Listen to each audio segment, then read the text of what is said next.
This episode of The Unstarving Musician is sponsored by Liner Notes. Want to learn from the hundreds of musicians and industry pros I've spoken with for The Unstarving Musician? Sign up for Liner Notes, my curated email newsletter where I share the best insights and knowledge gems from these conversations, some of which have been featured on the podcast.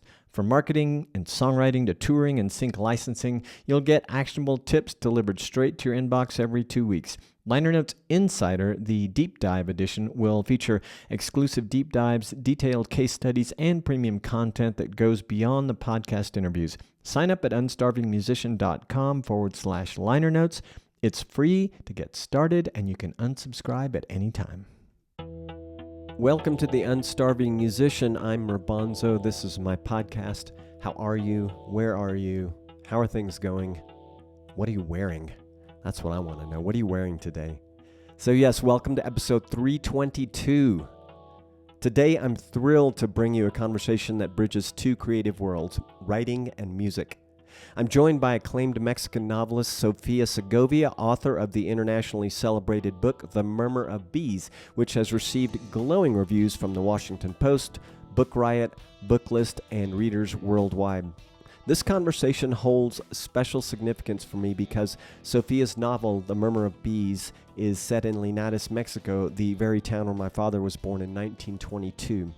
When my wife Sammy recommended this book to me, I had no idea it would create such a powerful connection to my family history, especially meaningful since I recently completed my journey to Mexican citizenship. Throughout our discussion, we explore fascinating parallels between the novelist's craft and the songwriter's art, from creative discipline and storytelling techniques to building an international audience and adapting to changing industries. As independent musicians know, these challenges and opportunities cross all creative fields. Sofía shares insights from her remarkable journey from ghostwriter to political campaign coordinator to acclaimed international author. We discuss how she maintains creative output while teaching writing workshops, her experiences bringing Mexican stories to global audiences, and the universal elements that help creative work resonate across cultures. Whether you're a musician, writer, or any type of creative entrepreneur, I believe you'll find valuable takeaways from Sofía's experiences and wisdom. And now, here's me speaking with Sofía Segovia. Hi, Roberto. Nice to meet you. It's a pleasure to meet you as well. Thanks for spending time with me today. No, I'm sure it's going to be lovely. Where are you located? Are you by chance in Monterrey? I'm in Monterrey. Okay. That's where you're from, yes? Yes. Originally, my father from Linares, Wow. but then we had to move his family moved to Monterrey because everybody moved to Monterrey to save their lives, really. Really? Yeah, because of the revolution and the agrarian reform and everything. So it's a thing, an ongoing issue, being where you were not supposed to be. Yeah. Wow, that's amazing. So we have some similarities, I suppose, in our past. Uh-huh. My father, he went to the US, I guess, when he was maybe in his 20s. And What year do you know, more or less? man, let's see. So he was born in 22, so I guess sometime in the 40s, maybe late 40s he went. And the way he used to tell me, he was, living on a farm and anyway, met some nice people in the US. One man in particular who taught him the trade of composturas, tailoring. Okay. Uh-huh. Yeah, so Right. so he made a living doing that, him and my mother as well, and my stepmother and some other family members as well. So, yeah, wow. When was your father born? He was born in 32. Okay. Yeah. So I think your father and my grandfather, of course, they're different ages, but they might have been in and around the same era. The same troubles here in Mexico, right? That's pretty amazing about our pasts there, and obviously that's kind of what drew me to you and to your book because it's funny. My wife read it and she gave it to me. I probably mentioned to you, and she said, "I think you'll like it." And I don't even remember if she realized she probably did, but that was his hometown. I've never been, so I have, a lot of primos in Monterrey, and I've been, and I had been when I was younger, and then again in the mid, like 2007. But my wife and I live in Querétaro now, and so have visited like 3 times. But it's funny, I got citizenship here, dual citizenship, earlier this year, and because of my father's birth in Linares. But my cousin, actually the son of my uncle, my father's brother, he living in Monterrey, he had was interested in tracking down my father's birth certificate, which did not exist on the public records, and that of his grandfather, my father's brother. So he made the trip to Linares, had to go there to find find the records. It was quite interesting. It's a very nice town. They do have some trouble with being so close to Tamaulipas. And Mm. so it's a very strategic place for sometimes the narco thing goes makes it difficult to be in Linares. And so many people from Linares keep moving to Monterrey. And Mm. it's so sad. But well, we're going to have the World Cup here soon in 2026. You Wow. should and you should take a day trip to Linares and take a look. I think it's going to be interesting. There's some very nice areas there, and I hope there are some tours or something. I'm not sure what there will Yes, be. I do need to go, and soon. I have one of my cousins is older than me and is reaching an age that I should do it sooner than later, because to go with him would be especially interesting because he has some memories of and connections from when he was young. So, well, let's dive into some discussion that I hope my Yeah. listeners will be interested in. I've been thinking for a long time I wanted to speak to an author, and I feel very privileged that I have you. I have spoken for a different podcast that I used to have. I spoke with a couple of young starting up authors. And recently I was really thinking about it again for this podcast, just trying to figure out how to make it work, because I mostly talk to musicians and music industry professionals. But I spoke with a gentleman who was on long ago, and he's been writing and publishing books for a while. And he had some interesting things to say about uh, the parallels and differences between, marketing music, which he'd been doing for so many years, and then, for a number of years, books as well. And he's kind of having to rethink his life a little bit because of various things that happen as life goes on. So he's doing more books, and it made me think it would be wonderful to get somebody, and I'd probably been thinking about you for a while. So with that said, I think, a lot of people would probably appreciate understanding the discipline of your daily creative practice, as in what are the routines or maybe like the processes that you use to stay creative when you're in those periods of creativity with writing? Well, I believe in inspiration, of course, it exists. But as Gabriel Garcia Marquez says, it has to catch you working. You have to sit down and work. And I believe it's the same for any creative process. I'm sure that there are many writers out there, or potential writers, who go through life just saying, oh, wouldn't that be a wonderful story? Or wouldn't that be a wonderful story? And they never sit down and they never work. You have to put in the work and the time. And you have to sit down and really, really get down to it. And I'm sure it's the same for everybody. The editing process comes at the same time. Nothing comes out perfectly, not even, I think, pictorial art or ¿cómo le llaman? Yeah, songs or Well, things, right? art, right? But I think music too needs editing. Writing needs editing. Any type of writing, any type of creation might need to. Uh, you have to go into it fully, but then understand that maybe you have to retrace your steps, right? And start again, or maybe just go in a different direction or whatever. And I think that would be the same, but I'm speaking for musicians right now. Music is not my thing, but that's what happens when I write. And I've been writing now short stories or novels or even a series recently, and it's absolutely the same process. You have to sit down, you have to put in the work, write, retrace your steps sometimes, erase a lot, and then go forth and still work and work and work. And I don't think there are any albums. And what my recent experience with music, and it's not mine, I mean, it's that everything is so public now. Mm-hmm. And we've all watched a bit of Taylor Swift's process, right? And she goes into this like retirement mode. She goes to her cabin or whatever, and she writes and writes and writes.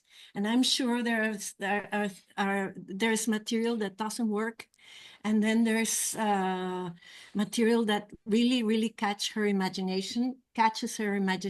And that is the same. You have to, in order to tell a story, to write a novel, you have to start at the beginning and then go all the way to the punto final, as we say, the last period, right? And I think it's the same with the whole concept album or whatever. You have to know where to start and then go all the way to el punto final.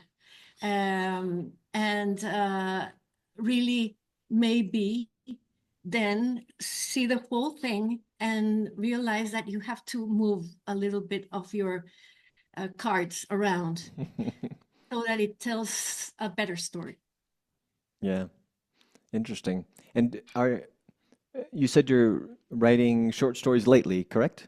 Did I understand correctly? Well, yeah, that's what I thought I would write, because that's what I wrote when I was a young woman and also a little girl with short stories. I never thought that I would have novels in me, and as it turns out, I'm a novelist. But lately, I've been daring to go back to short stories, Okay. and I find it very exciting and it's daunting. And well, it's not that it's the easier form than a novel. It's just a different monster, and you Yeah. have to go in full throttle. Wow. And so I was kind of trying to get at, so what is full throttle like for you? Is it 5 days a week, 7 days a week? Is it mornings, afternoons, or home, off site? No holidays. All everything you said, and no holidays. And sometimes it's funny because last year I was living through a literary emergency. I had I had these three big projects I was working on. All were due at the same time.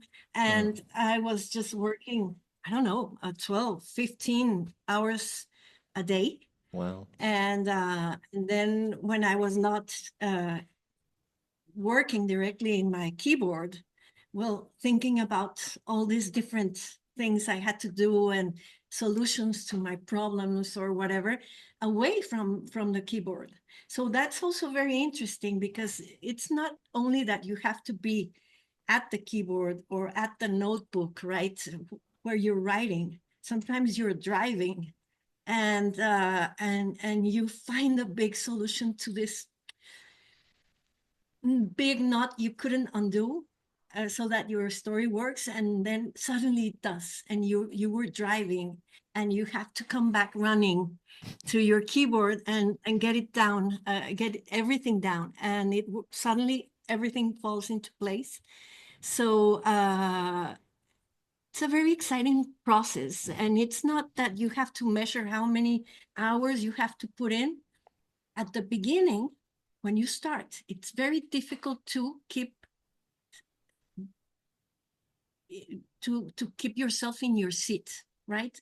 Writing, Sure. because everything is like you have to work very hard to trap the ideas for that new story you're working on. But then the story traps you, and then you cannot get up from your seat. So it's amazing. When that happens, you know that you're there. You will do a good job. Well, one of the other things I think that a lot of my audience could be interested in is the idea of building an audience beyond, your own borders, be it your hometown or your country or internationally. Um, Obviously, musicians have to do this, and you have done this, and many authors have to do it and do it.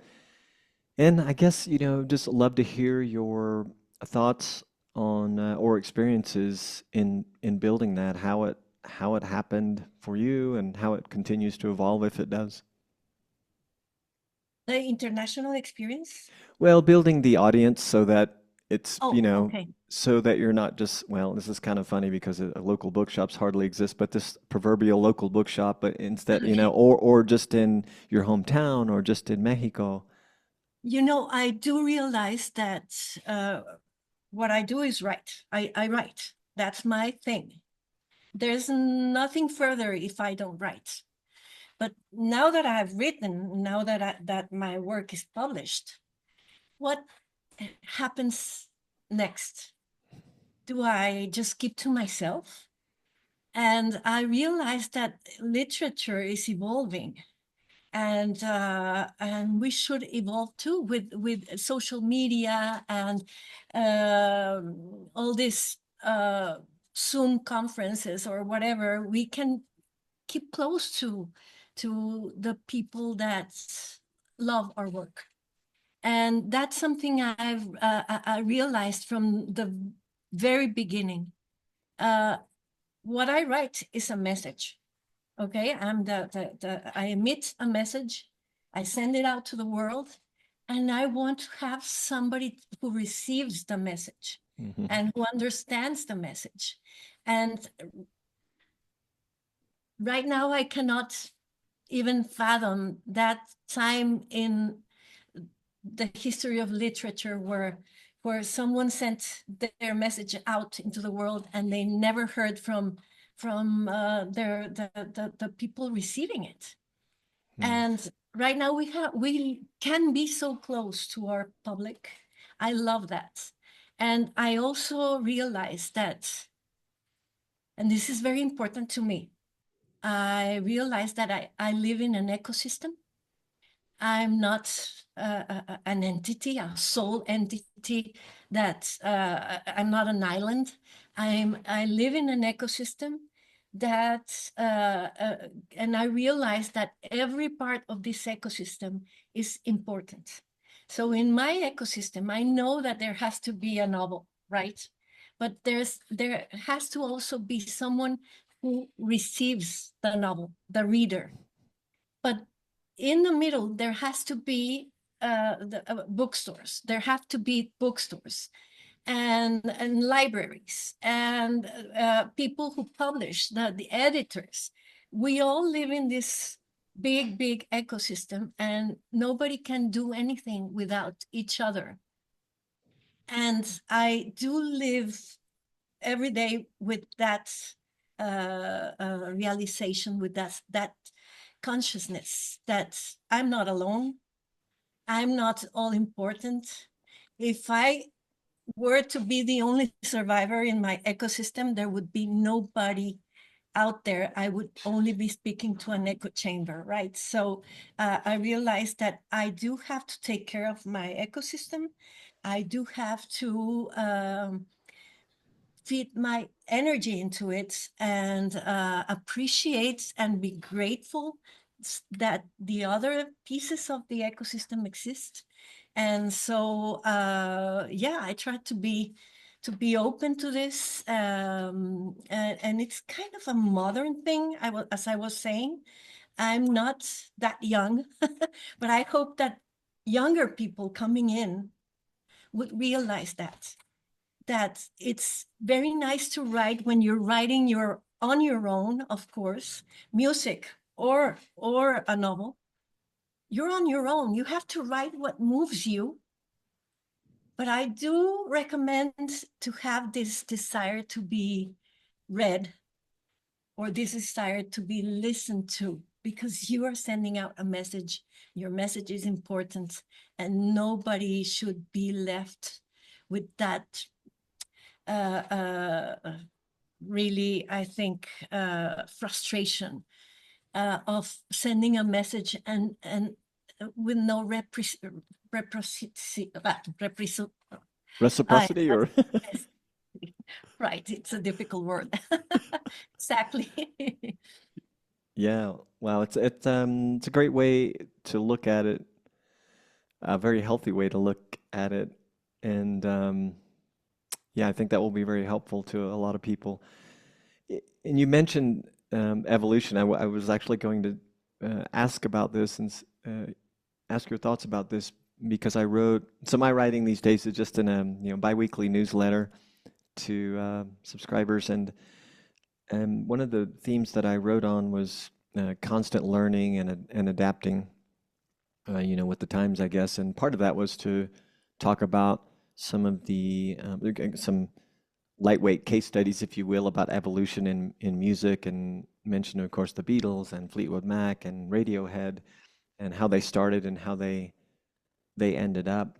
And I was thinking about you, and it sounds like this evolution facet of your career and your existence as an author is much broader than I even sort of thought about. But I was thinking in terms of like, I'd read that you had done writing for political campaigns, for theater, you've done novels and short stories. So I guess I'm kind of curious about that aspect of your evolution. Was it kind of something that just happened, or was it something you thought much about, or a little bit of both happened? You thought about it and happened. No, it was kind of a surprise for me, actually, because I live in Monterrey. Hmm. And I do think that um, our environment tells us stories about ourselves. And being from Monterrey in Mexico is at my throughout my life, it was you grew up knowing that art always was produced somewhere else. We're industrialists Yeah. here. We're very modern. Industry is the thing we do. And so art didn't have much of a place here when I was living in Monterrey. We didn't have libraries, of course. We didn't have libraries, but we didn't even have uh, many bookstores or museums or art galleries or even concerts, or it was just something that we didn't have time for. It's strange, and it's a very, very it's a huge story, a very long story, but that's what it was. So I grew up knowing that I loved reading and I loved writing, but that I had to be industrious. I had to be productive, and never crossed my mind that somebody here could be a novelist. And plus, I'm a woman, so that's also an added difficulty anywhere, but here in Mexico, absolutely, and in Monterrey, even more. So I just grew up knowing that I was happy when I wrote. But then, do you remember that they announced that the world was ending in the year 2000? I was working in IT, so yes. Y2K scare, right? And I didn't really think that the world would end. I always knew that life was bigger than some ones and some zeros. And but still, I took a moment. I stopped what I was doing. I stopped all the noise inside me, and I said, "Well, if the world ended, what do you have to show for yourself at the end of this road?" And I said, "Well, many things. I had my family. I had written this or that, but everything was through consignments, right? It was because of somebody else." And I said, "Okay, you are even a mother because of somebody else." So what about you? What do you have to show for yourself, not in relation to anybody else? And I said, "And what's mine? What's this thing that I could do? What would make me happy?" And I said, "Writing. What I did when I was a little girl. I wrote these short stories nobody cared about. They went to the trash can at the end of every school year, Oh, no. and I still remember many of them, but nobody cared." And I said, "Well, I'm going back to that. I don't care if nobody cares. I care. I'm going to do that." And so I opened the paper, and there was this this offer for a creative writing workshop. And I said, "Oh, I didn't know that was a thing. I'm going there." And so I went there, and they asked, "What's your novel going to be about?"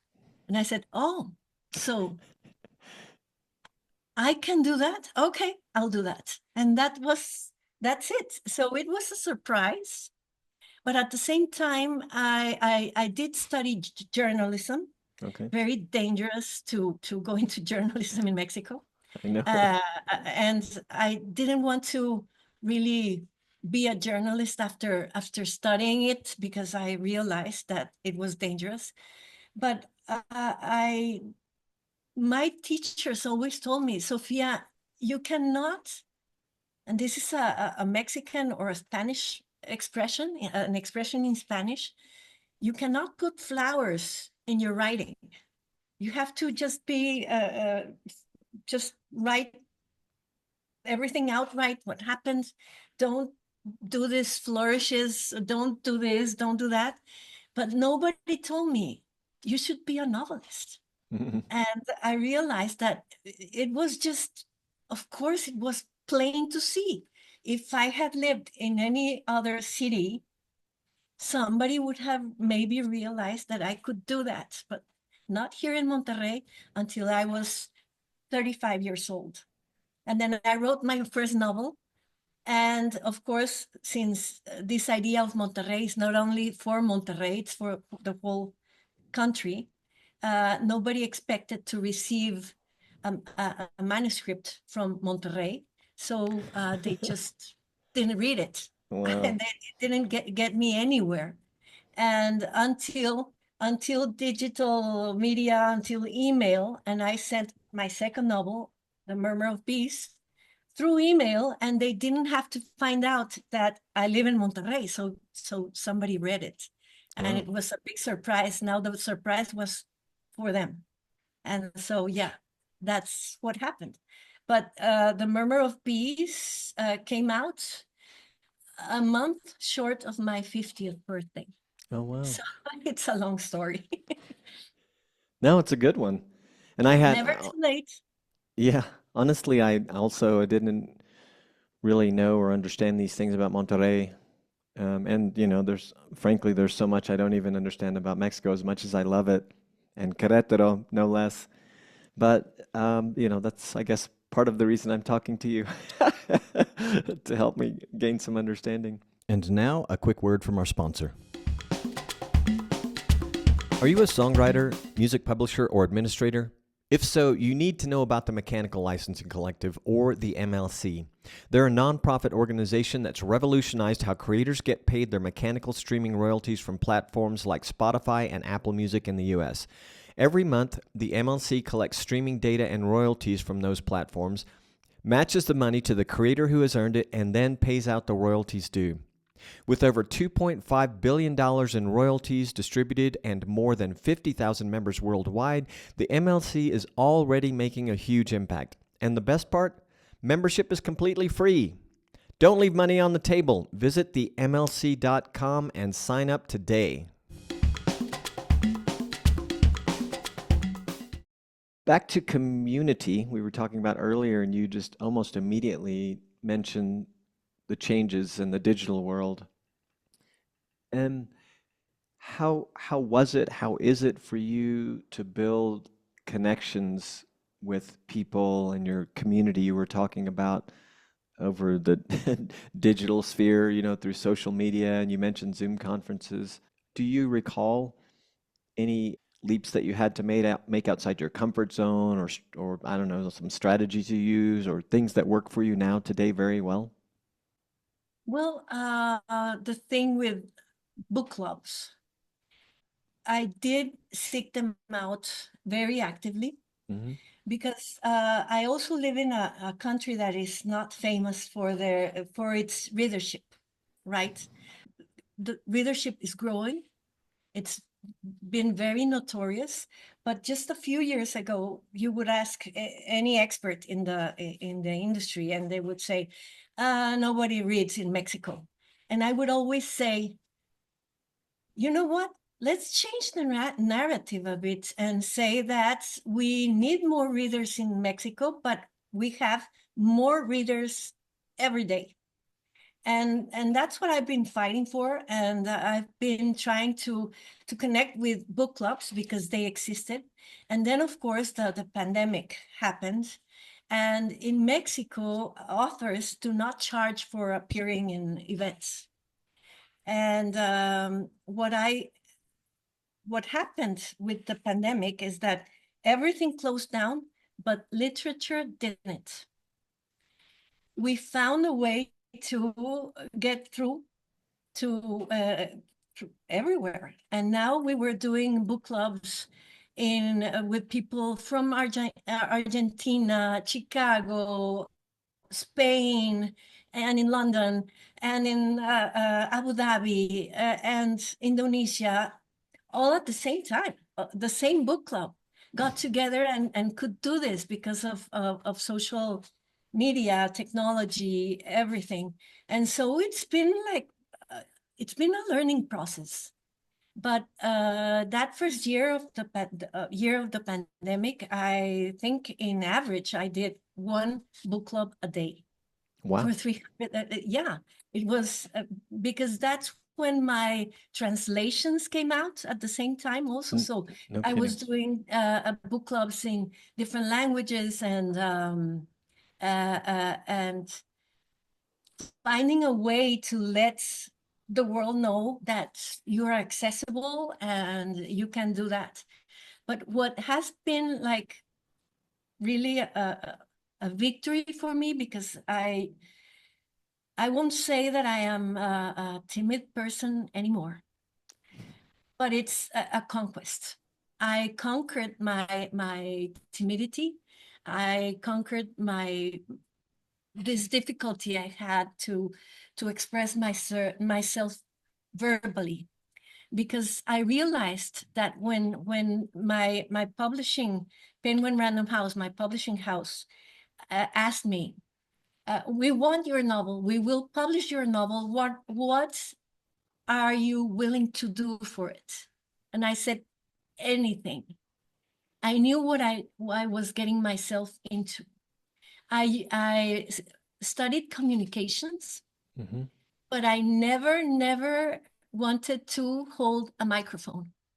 I was so shy, and I wrote everything everybody else would say, but I would never ever hold a microphone. And when I said I I am willing to do everything, I knew I had to conquer some very deep problems I had in me. This timidity, everything that made me scared or whatever. I had to get through that, conquer my fear, also conquer my own voice, and I did. And that was difficult, because you would say, as we were saying before, a writer writes. I think maybe before a writer would be able to expect to never have to talk to anybody. And now I realized, and this was long before, this was 10, 11 years ago, I realized that this was the new way to go. I wanted to do that. I just had to conquer my fears. And so I did. And I'm still doing that every day, but even in English. And now I'm a speaker at public events. And yeah, I try to say yes. Whenever I feel a little bit afraid, I always go and say yes. And then I say, okay, just push through it and you'll be fine.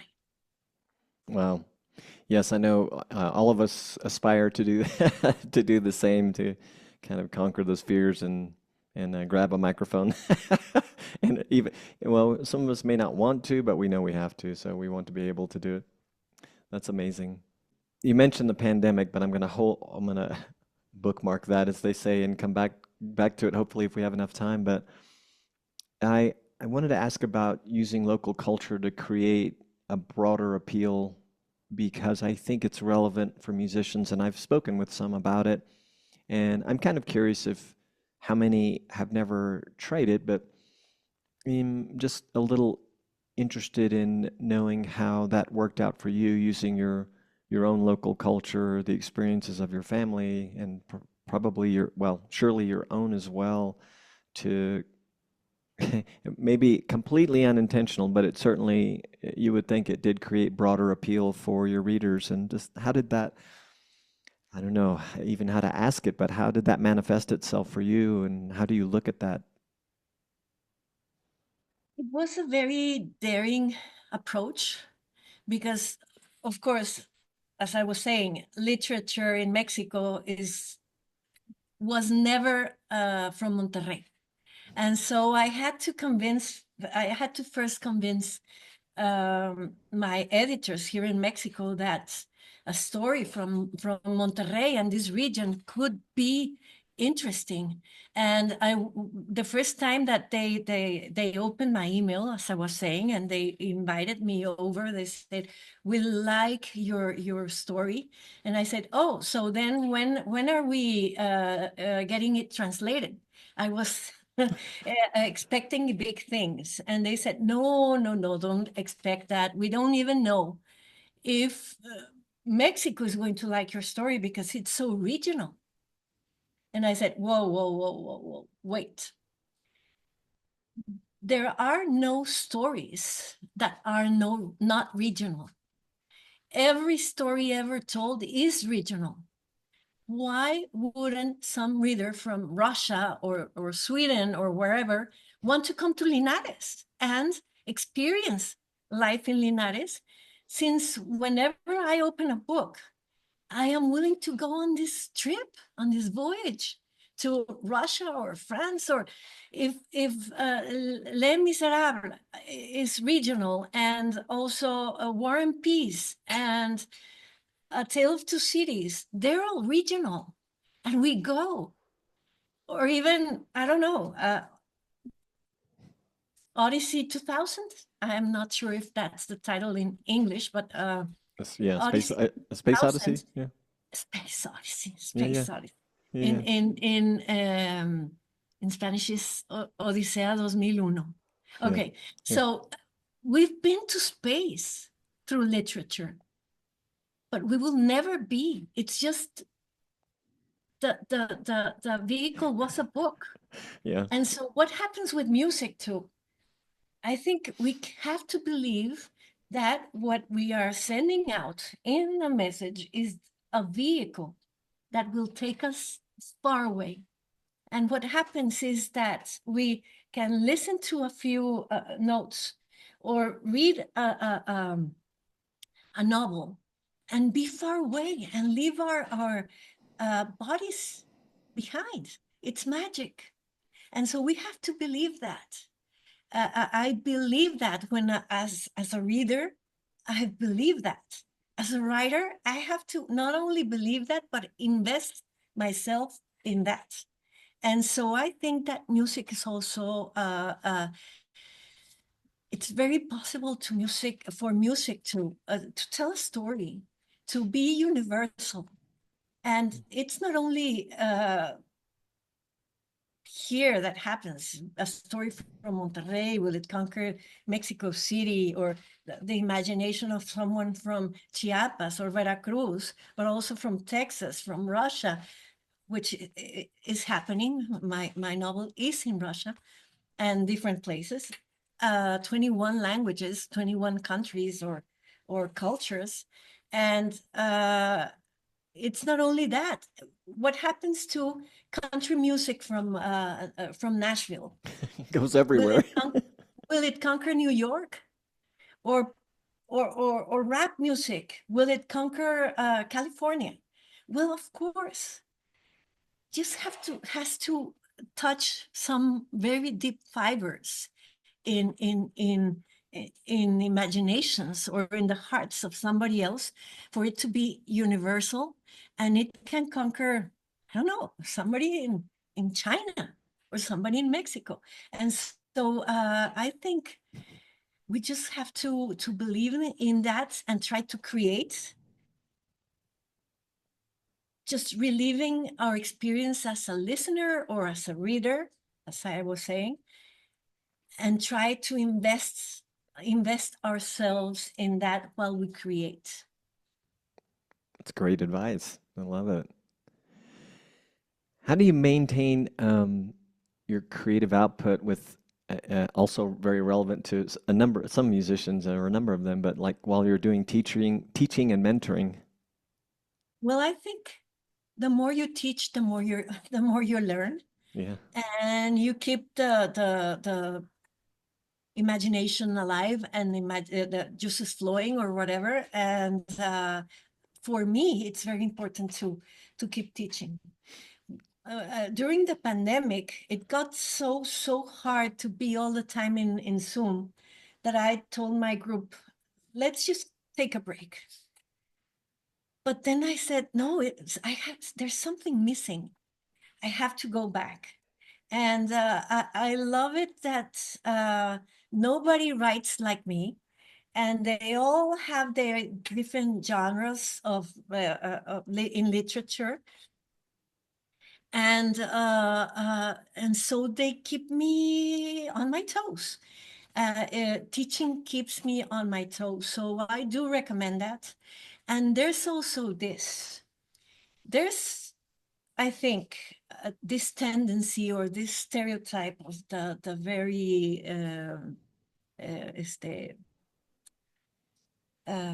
this dramatic artist that is cannot share, because there's this idea that if I shine, I cannot let anybody shine with me. I have another approach, and I feel that let's go back to music. I know about Nashville because my daughter lived in Nashville just for a couple of years.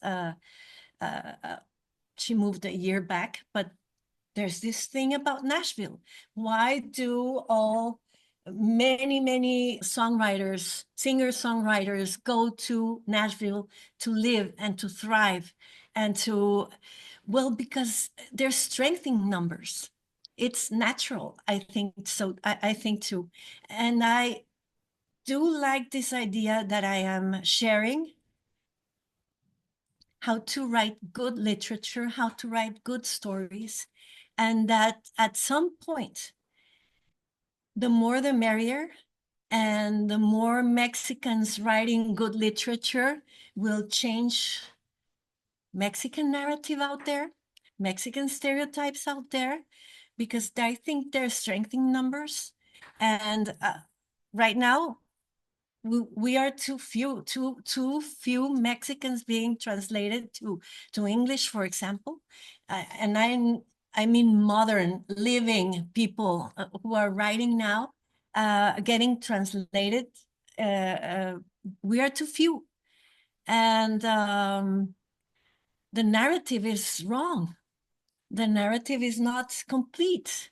We have many more stories to tell. So right now, what the new book I have out is about teaching others to write good stories and very well written stories, because I think that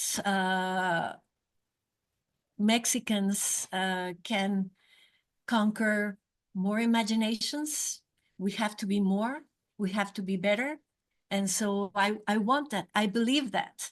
And I think the same happens with music. What happened in Motown, what happened in New York, what happens in Nashville, or Tex-Mex music right now also. It's happening, but you keep close to the people that are doing more or less your same thing. Why? Because there's strength in numbers. And in this strength, the world looks at you with more attention. And that, I think that's important. Yeah, that's amazing. You're reminding me in the worlds of music that I'm in, and this is part of it, and I just sort of realized this sharing of information and what others have done and think is very easy for me because it's so interesting to me. But there's this other part where I'm a musician who spends time rehearsing with people and performing with people, and my favorite bandmates have been, and there's one person in particular I always think of, but my favorite ones have always been the ones that are uh, really just naturally want to help the rest of the musicians around them in the immediate surrounding, you know, like the band. And they're always very, very patient, kind of nurturing, you know, and supportive. And I, I always strive to do this, Sophia, but there's another side of me that I get impatient with people sometimes with, you know, Of course. their levels of commitment toward things. But you know, but Well, anyway, you do have to choose your battles, right? yes, Not absolutely. everybody can achieve the same. Yeah. But yeah, it's worth it. Absolutely. Yeah. I was thinking about different music communities and these smaller ones. Like I have done some work with a blues artist who cut his teeth, as they say in English, in Chicago. And he's quite good, and he really stays very true to that tradition. But we've had conversations about the blues community, and there is one, and do have a strength in numbers facet, but he said also it's unfortunately extremely competitive, which I guess that's natural and normal. But it does make me wonder, you know, if there's something about the community that is lacking just a little bit because it has grown so small. It's like I was looking at streaming numbers by genre recently. It's a fairly good indicator, although it was by Nielsen, which hardly counts anymore. But you know, to look at any kind of data like that, and blues wasn't even on there, and That's it. the last one was jazz. That tells you a lot. And So yeah, and it's beautiful, and look how much they've influenced music. And yeah, it's sad that, as you say, maybe they're a dying art. Somebody should just uh, inject some energy into that somehow. I'm not sure how, but yeah, there's some jealousy and some, of course, with all artists. But I do think that we can see many writers, they write it to each other. And I'm talking before social media. They wrote letters to each other. And right now I'm thinking about this the Bob Dylan movie. What hmm, was the title? The uh the complete okay, unknown. okay. And his collaboration and communication with this, I forgot the name. I'd help you if I'd seen it yet, but I haven't seen it. Country. I mean, he's one of the biggest names in country. He's of course gone now, but of course, sorry, but they had this collaboration. This they talked about music. They guided each other. They forged this friendship, and they recorded music together. And the same happens with writers. I think the greater the artist, I think they find some sense of security and some sense of self. And from that place, you find in yourself the ability to share and to elevate others, and know that there's space for everyone. And I find that amazing. And this is something that shouldn't be new. It's old, because now that I wrote this book, from de lector a escritor, from reader to writer, that's the title. Many journalists ask me, Sofia, but you did something that is so strange, sharing of yourself, your know-how. And I say, well, it's natural. I'm a teacher. I am a teacher, but I do believe in collaborations, and I do believe in elevating others whenever I can. And sometimes you might need help. Others need help at other times. And I think it's the same. There were always mentorships in art too, like apprenticeships, and in music. And we can see it throughout history of the arts. And so let's keep the ball rolling, right? Let's share, and let's keep music alive and literature alive, and I don't know, make it a big deal. Soul or jazz shouldn't disappear. Yeah. And Mexican literature should be out there. We're very good storytellers. So why not have our literature out there? I think we just have to believe, actually. That's great. Can you repeat the title of the book that you just mentioned? De lector a escritor, from reader to writer. Has it been Yeah. translated? No, not yet. It's brand new. I'm making the rounds right now, promoting it. It's brand new, and I had to wait 13 years after becoming a creative writing teacher to dare to write that book, because I knew I had to have the name to back me, and all my work. So now it's out. Do you anticipate it will be translated? Well, I dream big. Yeah.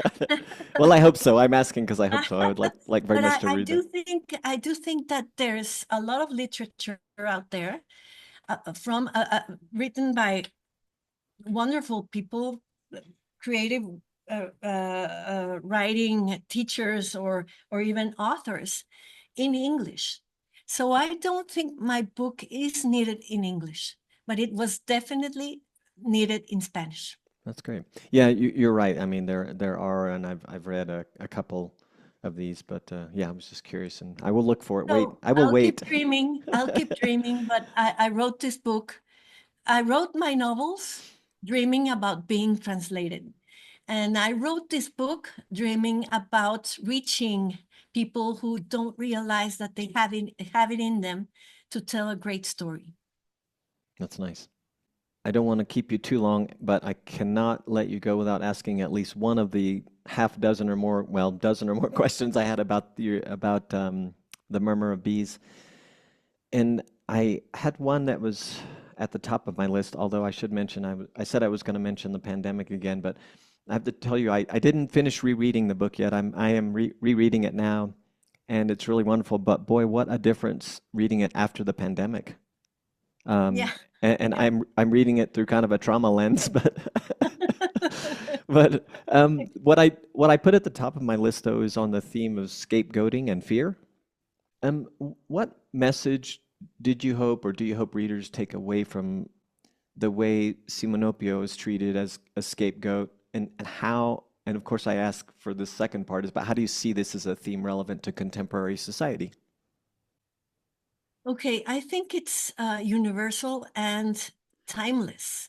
the fact that otherness is scary.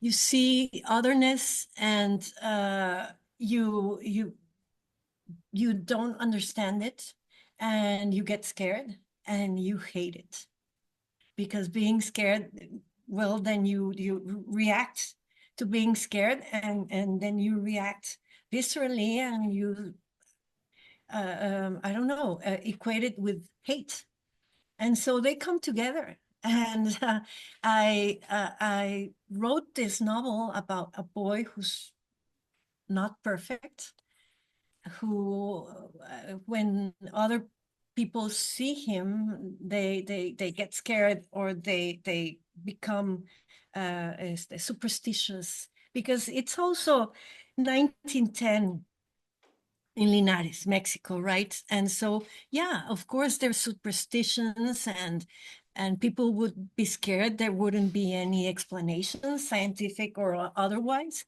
about Simonopio's condition. And so I cannot write that through my modern lens. I had to travel and become the time and place and the people, and look at Simonopio through other people's eyes, and then realize that love and hate are a choice. And that was very beautiful for me, because you can always choose love, and you can always choose to understand otherness, and realize that otherness is not there to scare you. It's just there. And I realized that love sees no defects. And I find that amazing and beautiful and timeless. Yeah, it really is.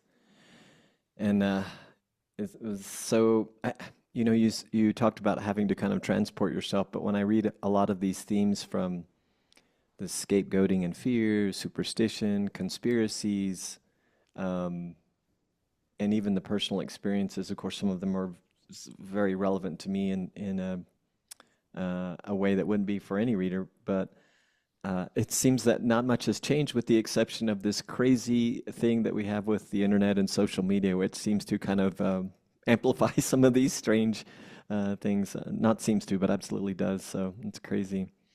Well, I think before, everybody would shut up about their own uh, ideas, strange ideas. You wouldn't have anybody with whom to really share them urbi et orbi, right? All over, universally, right?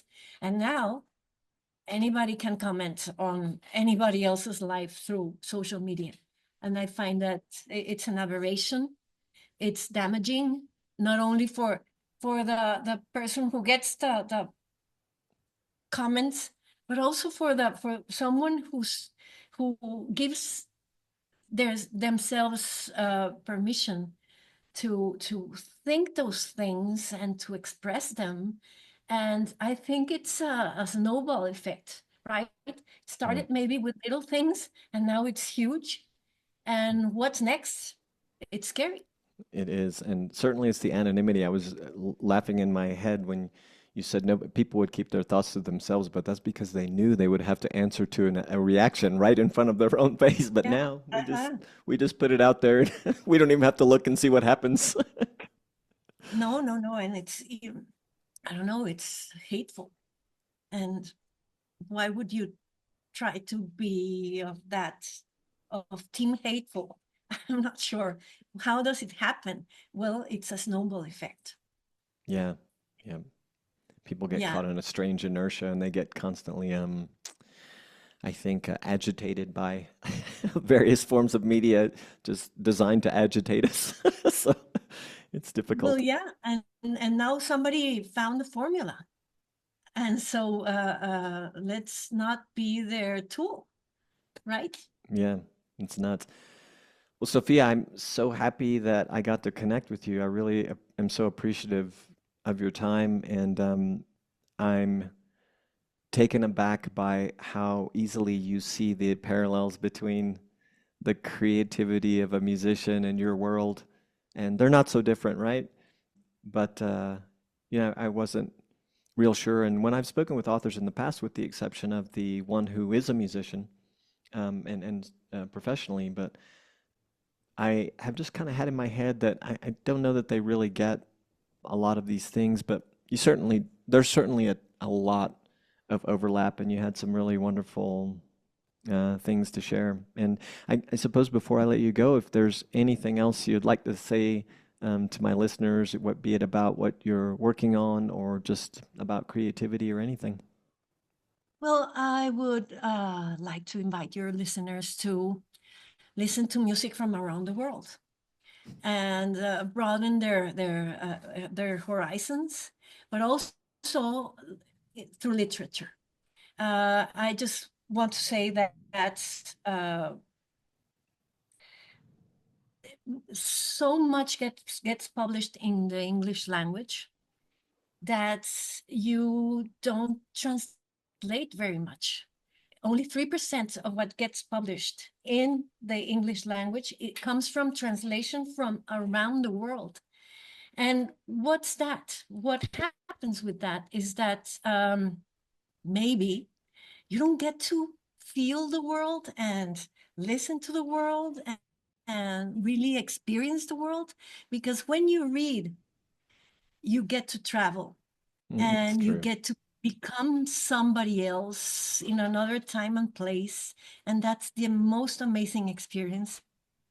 So I would invite your listeners to look for books in translation, and to look for The Murmur of Bees, of course, or Tears of Amber. That's my other novel that is translated into English.